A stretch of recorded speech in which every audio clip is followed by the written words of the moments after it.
телефонун көргөзчү, уруп. Саламатсыздар туугандар. Мына жидкий стекло басылган телефон, мондой чийилбейт, урсаңар да сынбайт. Мына Немеге? Тиги жидкис куюлгандан кийин телефонго эчтеке болбойт. Туурабы ошондой? Эчтеке болбойт. Кийин мына жидкий болуп атат. Муну телефонго себебиз, муну аппараты мондойча там печь. Ошого салып даярдап беребиз өзүбүз. Кийин мындай эме болбойт. Телефон сашын жарабай калып, же эме болбойт, Жок. Бардыгы гарантия. Эртеңден баштап базарга чыгабыз, Кудай буйрса. Жалбаттан келген.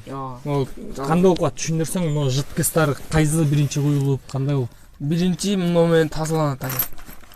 Момеч. Муну сеп тазалайбыз. Мына тряпка бар. Тряпкалар менен тазалап. Могу үстүндө кебелеринде. Главный мына жидкий. Муну телефонго себебиз.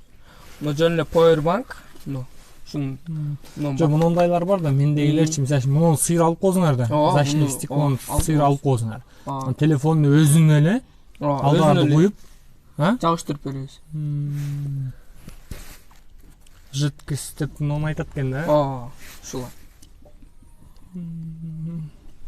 Канча мүнөттө бир телефон? 6 мүнөттө да болот аке. 5 мүнөттө, 6 мүнөттө. Алда аппаратка салынат. Мына аппараттарга салынат. Телефон мондой эле салынат. Мына powerbankта сайып, бул менен жандырып беребиз. Сынбайт телефон колдон түшсө.